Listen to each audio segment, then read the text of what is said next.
Dia lain tau dengan selawat ni. Bila dah selawat, macam yelah kita selawat, lepas tu Allah makbulkan pula hajat kita, berhenti dekat situ.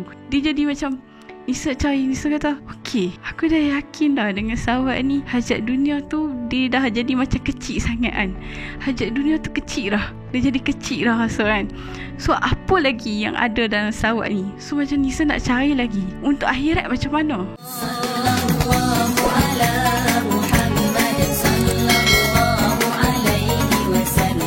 Bismillahirrahmanirrahim. Allahumma salli wa sallim ala Sayyidina Muhammad wa ala ali Sayyidina Muhammad. Iftahi babi rahmatillah adada ma fi ilmillah, salatan wa salaman daimaini bidawami mulkillah wa ala ali wa sahbihi. Assalamualaikum dan hai semua. Jadi Alhamdulillah kita jumpa lagi dalam channel The Journey 4444. So ini Nisa nak berkongsi pasal pengalaman Nisa. Macam mana Nisa buat, macam mana perjalanan Nisa buat selawat 1000 kali sehari. So first, macam mana Nisa tahu pasal selawat ni? Bukan sebelum ni kita tak pernah selawat, kita pernah selawat, tapi kita tak tahu yang dalam selawat ni ada banyak sangat kelebihan dia, ada banyak sangat manfaat dia. So masa tu Nisa memang berhajat sangat. Jadi Nisa terjumpa satu video daripada Ustaz Yusof Mansur. Bila Ustaz cakap selawat je apa saja yang kita nak kan, selawat je hajat kita, selawat je impian kita. So Nisa pun sebenarnya ada lagi terjumpa video-video dari penceramah yang lain tentang selawat 1000 kali, dan Nisa nak cuba macam mana nak cuba istiqamah buat selawat 1000 kali masa tu. So cara nak cuba tu Nisa ajaklah kawan-kawan, tapi masa tu memang struggle sebab kawan-kawan masa mula tu tak boleh follow, tak boleh nak macam nak istiqamah. Nisa pun masa tu ada turun naik macam tu kan, sampai Nisa macam tekad sangat, sebab masa tu ada satu hajat yang sangat-sangat Nisa nak sangat benda tu berlaku. So Nisa macam dah tak ada jalan lain, dah macam bila Ustaz cakap selawat je apa yang kita nak. So sebab selawat kan, selawat mudah je, Allahumma salli ala Sayyidina Muhammad wa ala ali Sayyidina Muhammad.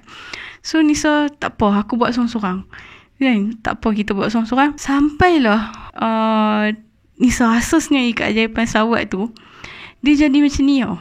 Bila dah dapat rasa keajaiban selawat tu, dia jadi yakin, percaya sangat dengan satu hadis Nabi ni.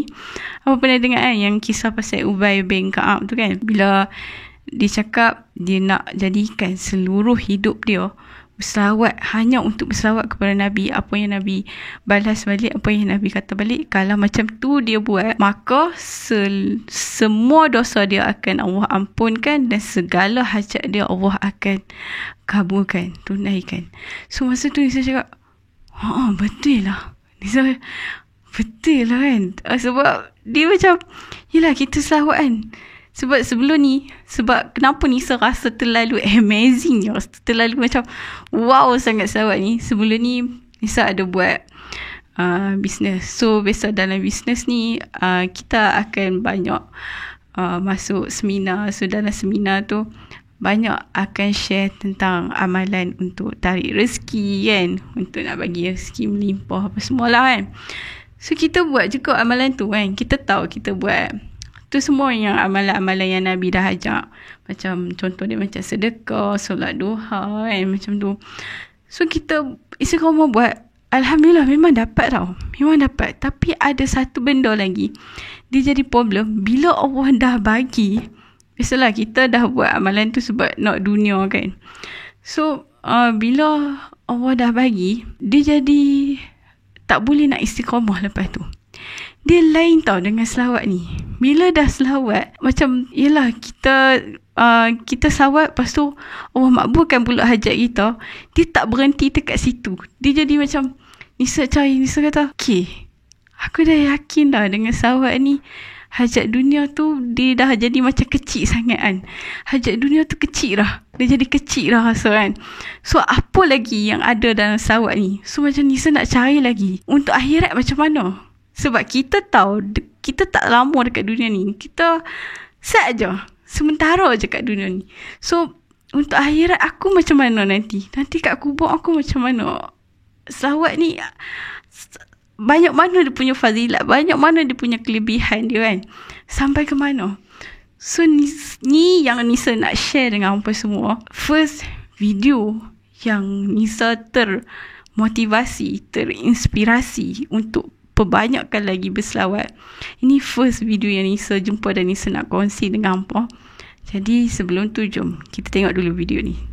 Ada satu cerita Sayyidina Abdullah bin Mubarak radhiyallahu taala anhu, waktu ketika mana selesai beliau tawaf, beliau bersandar di tiang dalam Masjidil Haram menghadap ke arah Kaabah. Karena melihat Kaabah adalah ibadah. Ketika dia tengok Kaabah, dia nampak seorang lelaki sedang bertawaf. Yang mana lelaki ni mengangkat kaki, letak, lambat jalan dia.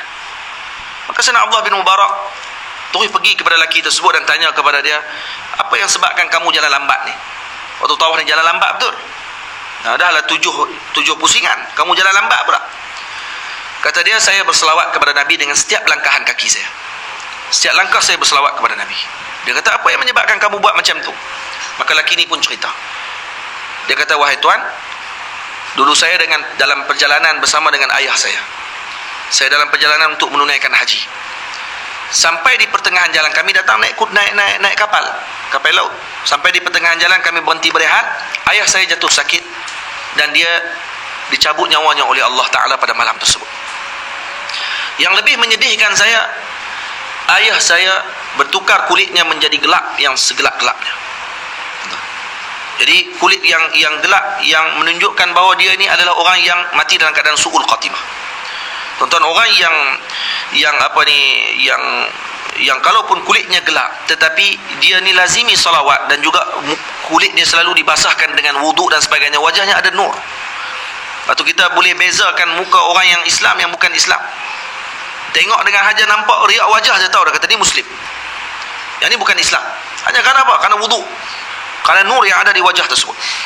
Jadi tuan-tuan, waktu ketika kata lelaki ni, ketika ayah saya malam tersebut bertukar wajahnya segelap-gelapnya, dan saya tahu kata ayah saya su'ul khatimah, buruk kematiannya. Saya menangis sepanjang malam tersebut di sisi ayah saya, kerana saya bimbang bagaimana nak jawab esok dengan kawan-kawan yang lain yang bersama dengan kami dalam rombongan. Pada malam tersebut, waktu ketika saya sedang menangis, saya tidur, mimpi saya bertemu dengan seorang lelaki yang kulitnya putih kemerah-merahan, memakai pakaian yang segak putih, memakai serban, masuk ke dalam kemah kami, dan kemudian lelaki tersebut menyapu badan ayah saya sehingga bertukar ayah saya menjadi dengan wajah yang sangat cantik dan bercahaya. Saya sangat gembira. Saya kemudian terus pegang kain jubah lelaki tersebut dan saya tanya kepada dia, billahi, demi Allah, tolong bagi tahu kepada saya, siapa kamu? Maka kata lelaki tersebut, kamu tak kenal saya? Kata saya tidak kenal. Ana Rasulullah, kata dia. Saya adalah Rasulullah sallallahu alaihi wasallam. Saya datang kepada ayah kamu pada malam ini untuk memberi syafaat kepada dia. Ya, ayah kamu banyak melakukan kejahatan. Ayah kamu buat silap yang banyak. Tapi ada satu benda yang dia tidak pernah tinggal. Dia tidak pernah tinggal sebelum tidur berselawat kepada aku. Maka disebabkan tu, hari ini saya datang untuk memberi syafaat kepada dia sebelum di akhirat nanti, insya-Allah.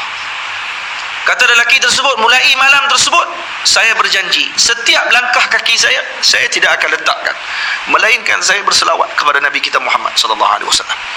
Saya langkah, saya akan selawat kepada Nabi. Saya tak akan basahkan mulut saya melainkan dengan berselawat kepada Nabi sallallahu alaihi wasallam. Lepas tu ada seorang ulama mengatakan bahawa kalaulah seorang mengetahui apa yang ada dalam salawat, maka selepas solat 5 waktu dia tidak akan lakukan perkara yang lain melainkan berselawat kepada Nabi sallallahu alaihi wasallam. Dia tidak akan buat benda lain melainkan berselawat kepada Nabi kita Muhammad sallallahu alaihi wasallam. Sebab tu tuan-tuan yang dirahmati Allah, lazimi salawat. Okey, jadi itulah kisah yang first Nisa dengar selepas Nisa rasa keajaiban salawat. Serius, bila Nisa tahu yang pasal kisah tu kan, yang ayah dia banyak sangat dosa, tapi disebabkan dia rajin berselawat, Rasulullah bagi syafaat dekat dia. So masa tu Nisa macam, ya Allah, aku pun banyak dosa. Kadang Nisa risau tau. Nisa pernah baca satu buku tentang tangisan Rasulullah. Rasulullah nangis masa yang cerita kisah masa Rasulullah Isra dan Mi'raj tu kan, yang Rasulullah ada cerita yang dia dengar banyak jeritan tangisan suara perempuan dekat neraka. So bila Nisa dengar banyak ceramah banyak yang hadis-hadis Nabi tentang lelaki ni masuk syurga. Even orang yang terakhir masuk syurga pun dia lelaki. So masa tu Nisa macam fikir, ya Allah, betul ke ramai ramai perempuan masuk neraka kan? Aku ke termasuk? Aku termasuk ke? Macam tu lah. Jadi macam takut sangat tau. So bila Nisa dengar cerita ni, Nisa rasa, okay, aku kena banyakkan lagi selawat. Sebab kisah ni ayah dia banyak dosa dan at the end Rasulullah syafaatkan dia. So benda tu dia jadi macam hajat yang first kita buat pasal hajat dunia tu dah terasa kecil dah. Yang Nisa rasa sekarang ni syafaat Nabi tu paling besar.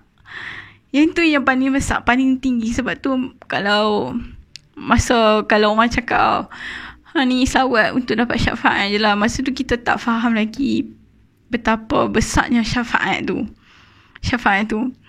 Walaupun kita tak boleh batasi yang dalam selawat ni bukan sahaja syafaat. Syafaat tu adalah sebahagian daripada manfaat berselawat. Tapi bila kita dah banyak berselawat, kita akan rasa yang syafaat tu paling tinggi. Sangat-sangat besar lah berbanding hajat kita dekat dunia ni. So itulah first cerita yang Nisa rasa terinspirasi sangat tentang selawat, yang buatkan Nisa rasa, okay, aku kena banyakkan lagi berselawat. Bukan tentang dunia lagi, bukan pasal hajat dunia ni kita dah tahu dah, insyaAllah dengan izin Allah akan termakbul bila kita banyakkan berselawat. Bila kita sibukkan diri kita dengan berselawat, insyaAllah semuanya akan termakbul. Sebab dunia ni terlalu kecil untuk Allah, tahu. Dunia apa yang kita minta ni terlalu kecil untuk Allah makbulkan. So akhirat yang kita tak tahu macam mana keadaan kita kan. Jadi Nisa tak berhenti selawat untuk dunia saja. So lepas tu Nisa cari, Nisa buat tu untuk akhirat pula. Macam dia jadi macam mana, dia jadi banyak lagi kisah yang Nisa jumpa tentang kelebihan selawat ni.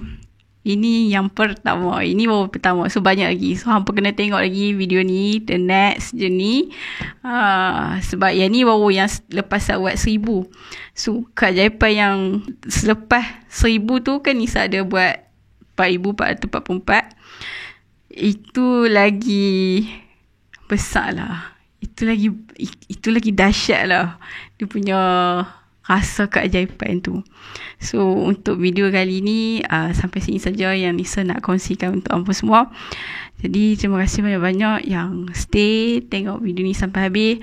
So Nisa minta maaf banyak kalau ada yang terkeliru ke dalam penyampaian Nisa. So kalau hampa rasa tak faham, jangan risau. Selawat je. Selawat banyak-banyak, minta kefahaman dekat Allah. Banyak tengok video-video tentang selawat, insyaAllah. Dan perbanyakkan juga berselawat, insyaAllah hampa akan rasa lepas ni betapa manisnya berselawat. Betapa wow. Dia kena rasa. Benda ni dia macam ni lah. Apa yang Nisa cerita pasal selawat macam, okay, Nisa makan durian kan. Nisa cakap, sedap lah durian ni. Nisa cakap hampa, sedap lah durian ni. So hampa yang dengar pun, yo ko sedap. Hampa takkan percaya sampai hampa rasa sendiri durian tu, ya, dia memang sedap. Macam tu lah. Sedang selawat ni pun sama. Hampa takkan faham. Macam bukan takkan faham. Dia macam mana pun kena buat. Selawat banyak-banyak sampai hampa sendiri rasa manisnya dalam berselawat. So baru hampa macam mana, baru hampa kata, betul lah, saya pun dah rasa macam ni.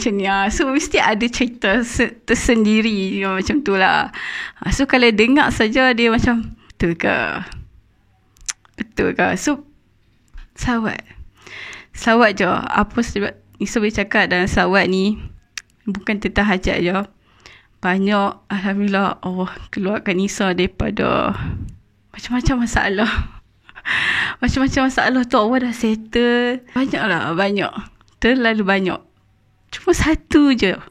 Selawat. Itu je. Jadi sampai sini saja video Nisa untuk kali ni. So mudah-mudahan bermanfaat untuk semua. Jumpa lagi the next journey. Assalamualaikum. Terima kasih.